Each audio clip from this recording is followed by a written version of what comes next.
Antes de continuar te invito a que te suscribas y actives la campanita para que recibas todas las notificaciones y no te pierdas ninguno de mis videos. Gracias por escuchar. Comenzamos. 1889, Puebla, la maldición de los Mendoza, la familia que murió uno por uno. Nadie en el pueblo volvió a dormir igual después de ver lo que quedó de la familia Mendoza. Y lo más extraño fue que la última carta llegó 2 semanas después de que todos estuvieran muertos. En 1889, en un rancho aislado de Puebla, ocurrió algo que muchos aún prefieren no recordar. No hay registros oficiales. Solo un diario deteriorado, una cruz sin nombre y una historia que los ancianos del pueblo repiten entre susurros. Una historia tan macabra que durante años fue tachada de fábula. Pero hubo testigos. Y lo que contaron no puede ser producto de la imaginación. La familia Mendoza era rica, respetada y completamente católica. Vivían en una casona de adobe con vigas negras y un campanario privado que repicaba cada día a las 6. Pero el 13 de octubre, la campana sonó a las 3 de la mañana y no paró hasta el amanecer. Así que los vecinos subieron al rancho. Lo que encontraron fue solo el inicio del infierno. La puerta estaba abierta. El umbral, cubierto de sal y sangre seca. Pero no había nadie. Solo un olor a carne podrida, como si algo hubiese muerto, días atrás. Uno de los vecinos, un hombre llamado Julián C., caminó hasta la sala, y ahí, colgado del techo, estaba el patriarca, don Ignacio Mendoza. Desnudo, con símbolos tallados en el pecho. Y una frase escrita en la pared con algo que no era tinta. Uno cada noche. Y nadie vivirá para contarlo. Pero la historia no termina ahí, porque en el segundo piso, alguien seguía llorando. Julián subió los escalones con el corazón palpitando como si fuera a reventar. Cada crujido de la madera lo hacía dudar. Pero el llanto seguía allí. Agudo, como el de un niño. Así que avanzó, paso a paso, hasta llegar al final del pasillo. La puerta de la habitación más alejada estaba entreabierta. El llanto cesó al instante, como si eso supiera que alguien lo escuchaba. Pero lo más perturbador no fue el silencio repentino. Fue lo que encontró cuando empujó la puerta. En la habitación no había nadie, solo una cuna vacía. Y sobre ella, una grabación. Una vieja caja de música con un cilindro metálico. Que, curiosamente, no existía en México en 1889. Al girarla, empezó a sonar una melodía infantil deformada, como arrastrada por el tiempo. Pero lo escalofriante no fue la canción, sino la voz que la interrumpió en medio del mecanismo. Una voz grave, rasposa, ajena a cualquier garganta humana. Susurró solo una palabra. 2. Julián salió corriendo. Así que, en el caos, los vecinos se dispersaron buscando al resto de la familia. Y fue entonces cuando encontraron el segundo cuerpo. La hija mayor, Clara, estaba en el comedor. Sus muñecas se habían arrancado de los brazos, como si hubiese intentado desclavarse de una cruz. En la mesa estaba escrito con carbón. 3. Nadie supo nunca por qué esos números iban en retroceso. El sacerdote del pueblo, al enterarse, pidió que nadie más subiera a esa casa. Pero fue demasiado tarde. Los cuerpos aparecieron, uno por uno, cada noche. La esposa de don Ignacio fue hallada sumergida en el pozo, con los ojos abiertos. Pero no tenía párpados. El niño menor apareció en el granero, dentro de un costal de maíz. Con la lengua atravesada por clavos. Así que la comunidad hizo lo que cualquiera habría hecho. Quemaron la casa. Creyeron que con fuego terminaría la maldición. Pero 2 semanas después, cuando ya solo quedaban cenizas, llegó una carta. Firmada con la caligrafía perfecta de don Ignacio Mendoza. Y dentro del sobre, venía algo más, algo que olía a carne fresca. La carta llegó sellada con cera negra. Nadie quiso tocarla al principio. Pero el alcalde, que era escéptico y más curioso que prudente, decidió abrirla. El sobre exhaló un hedor ácido, casi insoportable. Adentro, una nota escrita con tinta oscura y espesa. Las palabras estaban cuidadosamente trazadas, como si el autor hubiera tardado horas en escribir cada línea. Pero lo más inquietante fue la fecha. Estaba firmada el día anterior. 36 horas después de que don Ignacio fuera encontrado colgado. El ciclo no termina con el fuego. El eco se guarda en la sangre. Cuando el último despierte, volveremos a comenzar. El reloj ya no marca tiempo, solo víctimas. Faltan 4. El alcalde dejó caer la nota. Así que los presentes, que ya habían presenciado demasiado, exigieron una misa pública. El sacerdote accedió, pero pidió que trajeran algo más. El contenido del sobre que venía con la carta. Era un trozo de oreja humana, aún fresca. Y estaba cosida a un pequeño pedazo de pergamino con un nombre. Lucas Mendoza. El detalle perturbador fue que Lucas Mendoza tenía solo 7 años. Y su cuerpo ya había sido enterrado hacía más de una semana. La comunidad pidió exhumar la tumba. Así que el 26 de octubre, la abrieron. Y lo que vieron los hizo cerrar el cementerio por más de 20 años. El ataúd estaba vacío. O casi. Dentro, solo había tierra húmeda, pelo humano, y una de las muñecas que Lucas solía cargar. La misma que su abuela aseguraba que le hablaba por las noches. Pero había algo más. Tallado en la madera interna del ataúd. 5. El patrón era claro. Cada muerte dejaba una marca. Pero nadie sabía cuántas faltaban, ni quién sería el siguiente. Uno de los trabajadores del cementerio, llamado Rufino, no quiso volver a tocar una pala en su vida. Dijo que cuando sacaron el ataúd, sintió que algo desde abajo lo jalaba. ¿Qué oyó una risa? No de niño, sino de algo que imitaba a un niño. Y esa noche, Rufino se arrancó los ojos con sus propias manos, diciendo que así ya no podrían volver a ver a través de él. Después del incidente con Rufino, el pueblo entero cayó en un silencio pactado. No se volvió a hablar de los Mendoza. No se volvió a subir al cerro donde estuvo su casa. Pero lo que nadie sabía es que la maldición no había terminado. Solo se había ocultado. Esperando. Un mes después, en noviembre, algo rompió el silencio. La campana del antiguo campanario volvió a sonar. A las 3 de la madrugada. Durante 7 minutos exactos. Así que el padre Elías, el mismo que ofició las misas por los Mendoza, se armó de valor y subió solo.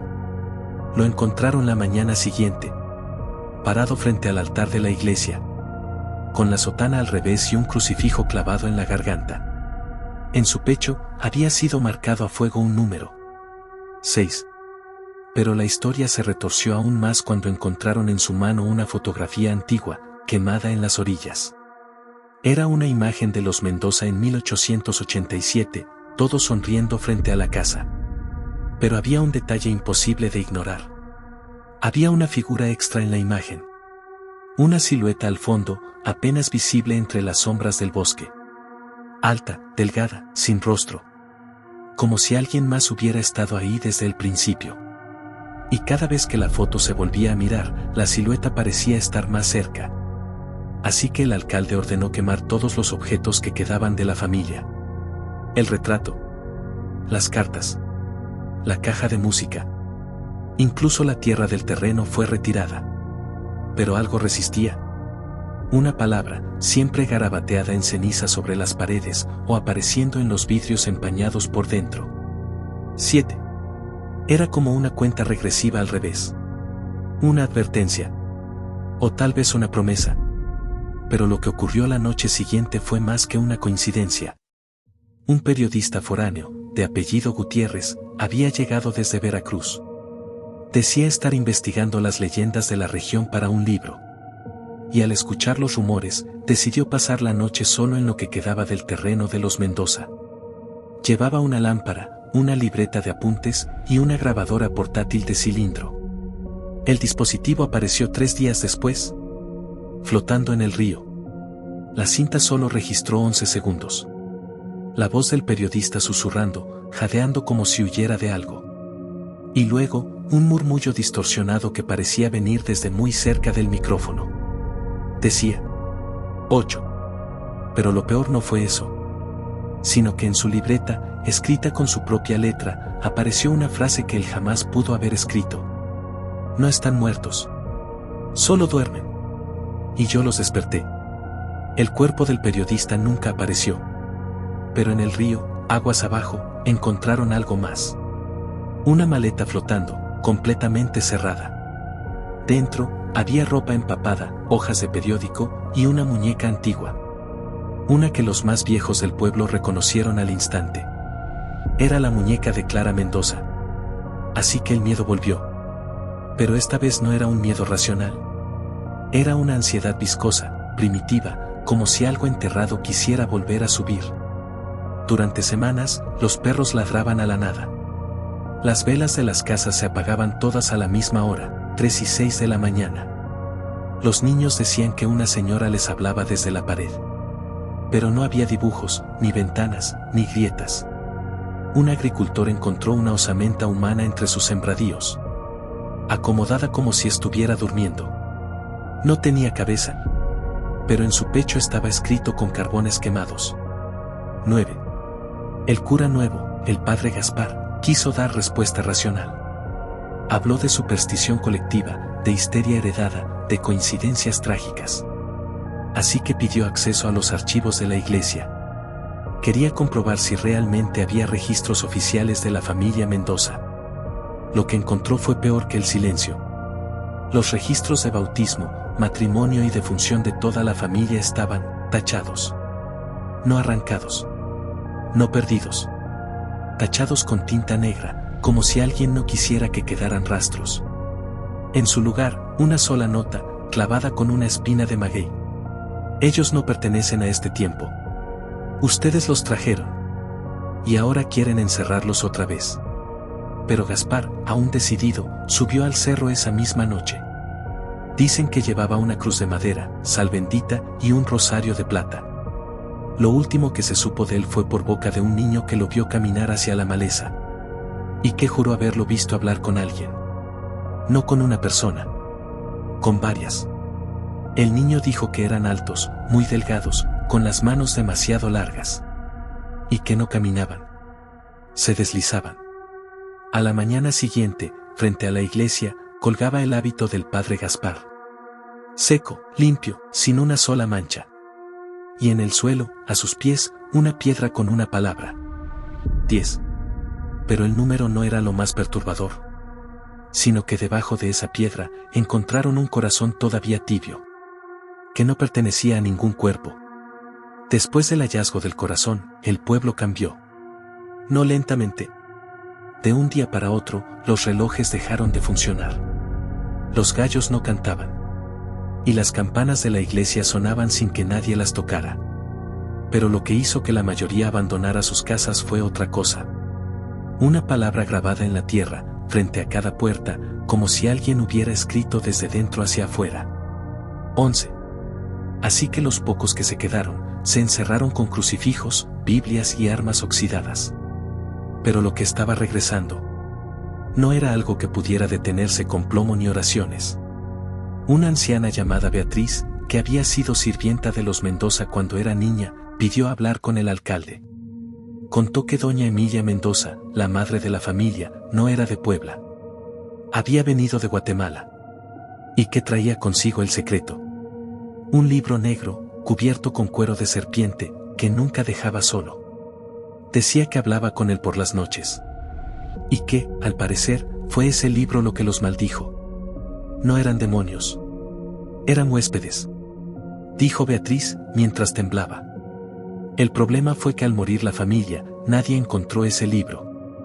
Ni entre las cenizas. Ni en los pozos. Ni en los restos que dejaron. Pero esa misma noche, alguien tocó la puerta de la casa de Beatriz. Unos golpes suaves. 3 exactamente. Cuando su nieta abrió, no había nadie. Solo un objeto en el umbral. Una caja envuelta en tela roja, aún húmeda. Dentro, el libro.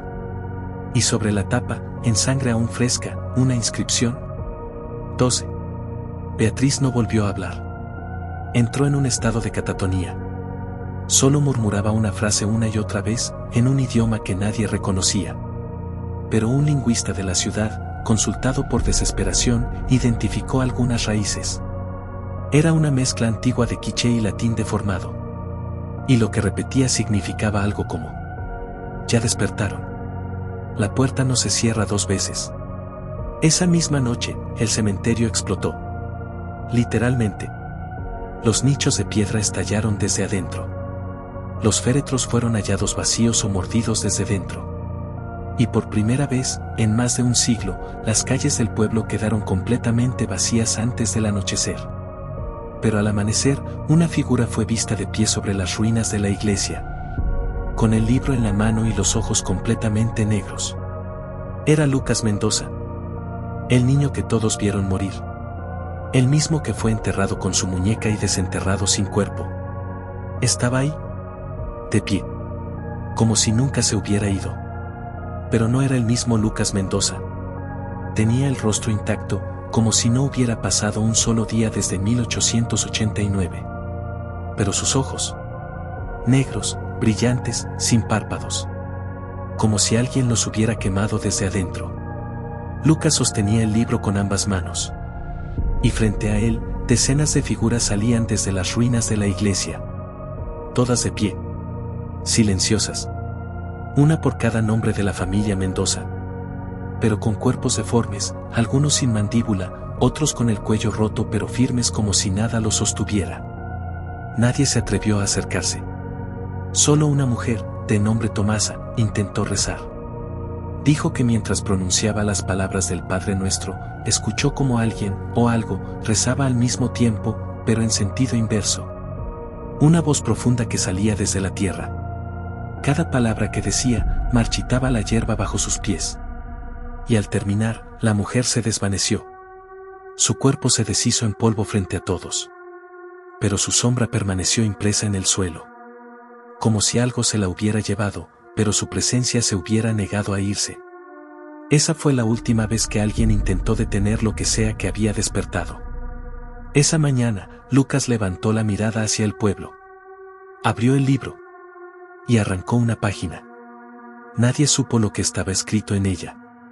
Pero esa misma noche, 13 personas del pueblo desaparecieron sin dejar rastro. Sus camas intactas. Sus puertas cerradas por dentro. Solo un olor nauseabundo en el aire. Y marcas de dedos en los techos de sus casas. Como si algo los hubiera arrastrado hacia arriba. El gobierno mandó cerrar la zona. El caso fue archivado. Los archivos eclesiásticos, destruidos. Y la mayoría de los habitantes fueron reubicados sin explicación oficial. Pero en 1989, exactamente 100 años después del primer evento, alguien volvió a subir al cerro. Un grupo de documentalistas, buscando grabar un especial sobre leyendas mexicanas. Solo uno de ellos bajó. Sin cámara. Sin memoria. Solo con una frase que repitió hasta que murió en un hospital psiquiátrico. No es una familia maldita. Es una jaula rota. A día de hoy, el terreno sigue cercado. Sin acceso. Y aún hay quienes juran, al pasar por la carretera, que en lo alto del cerro se ven luces encenderse a las 3 en punto. Y una campana que suena. Aunque ya no queda campanario. La última entrada registrada en el diario de don Ignacio Mendoza dice lo siguiente. Cuando leas esto, ya seremos más que 12. Ya no estamos malditos. Ahora somos parte del otro lado. Y pronto, tú también lo serás.